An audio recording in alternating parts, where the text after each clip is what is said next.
నేరుగా Shri Lakshmi agro forms మరియు ప్రాజెక్టులో ఇన్వెస్ట్ చేయండి. రేపటి కోటీశ్వర్లు అవ్వండి. సంప్రదించవలసిన నెంబర్స్. ఏపీ కాంగ్రెస్ చీఫ్ గా ఏకాఏకిన వైఎస్ షర్మిల అయిపోయారు. దానికి కారణం ఆమె తండ్రి వైఎస్ఆర్ కావడం, అలాగే అన్న వైఎస్ జగన్ ఏపీ సీఎం గా ఉండడం. ఈ రెండు నీడలే ఆమెను కాంగ్రెస్ గొడుగు కిందకు చేర్చాయి. ఉన్నట్లుండి పెద్ద పదవిని అప్పగించాయి. ఏపీలో కాంగ్రెస్ కి ఏముందని అనుకోవచ్చు. ఏం ఉన్నా లేకపోయినా పీసీసీ చీఫ్ అంత సులువుగా దక్కే పదవి కాదు.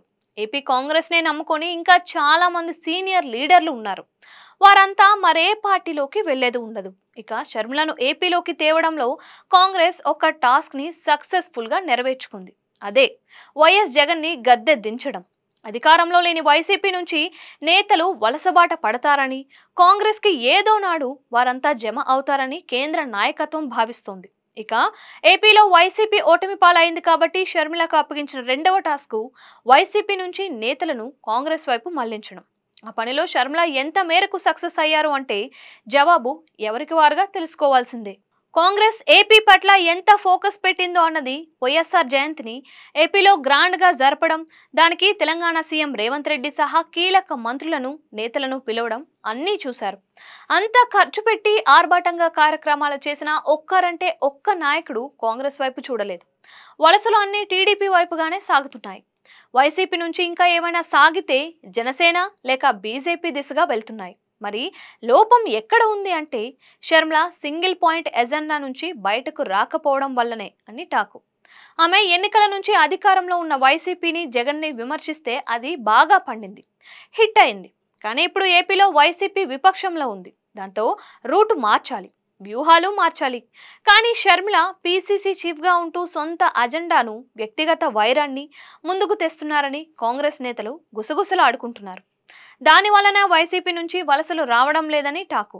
వైసీపీ నేతలకు కాంగ్రెస్లోకి రావాలని ఉన్నా షర్మిల వైఖరి కూడా నచ్చక సైలెంట్ అవుతున్నారు అన్న మాట కూడా ప్రచారంలో ఉందంట. ఇక ఇటీవల ఢిల్లీలో జరిగిన పీసీసీ మీటింగ్ కి అటెండ్ అయిన షర్మిల ఏపీ పీసీసీ పదవులను తన వారితో భర్తీ చేయడానికి 50 మందితో ఒక లిస్ట్ ని ఇచ్చారు అని అంటున్నారు. ఆ లిస్ట్ లో ఉన్న వారికి పదవులు ఇస్తే తాను సాఫీగా ఏపీలో కాంగ్రెస్ నదాన్ని నడుపుతాను అని ఆమె అంటున్నారని ప్రచారంలో ఉంది. అయితే ఆ లిస్ట్ కి కేంద్ర నాయకత్వం ఆమోదముద్ర వేయలేదని వినిపిస్తోంది. అందులో ఉన్నవారు షర్మిల అనుచరులు తప్ప కాంగ్రెస్ కోసం పనిచేసే వారికి న్యాయం జరగలేదని పార్టీలోని సీనియర్లు చెప్పడం వల్లే ఆ లిస్టు ఆగింది అని తెలుస్తోంది. సుంకర పద్మశ్రీ వంటి వారిని షర్మిల తప్పించడం, అలాగే పార్టీలో మొదటి నుంచి ఉన్న నేతలను సైడ్ చేయడం వంటి వాటి మీద కూడా కేంద్ర నాయకత్వానికి ఫిర్యాదులు వెళ్లాయని టాకు.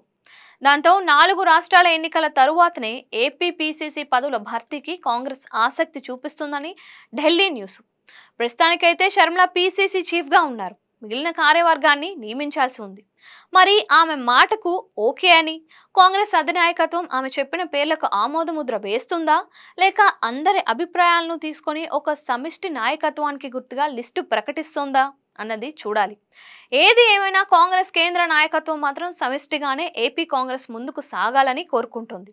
అలాగే సింగిల్ పాయింట్ ఎజెండాలు కాకుండా కాంగ్రెస్ వృద్ధి కోసం అంతా పనిచేయాలని సూచిస్తోందని అంటున్నారు. మరో 2 నెలల తరువాత కాంగ్రెస్ ఏపీ మీద ఫుల్ ఫోకస్ పెడుతుందని ప్రచారం జరుగుతోంది. మరి కాంగ్రెస్ కనుక సమిష్టి నాయకత్వం అంటే ఏపీ కాంగ్రెస్ లో ఏం జరుగుతోంది అన్నది చూడాల్సి ఉంది.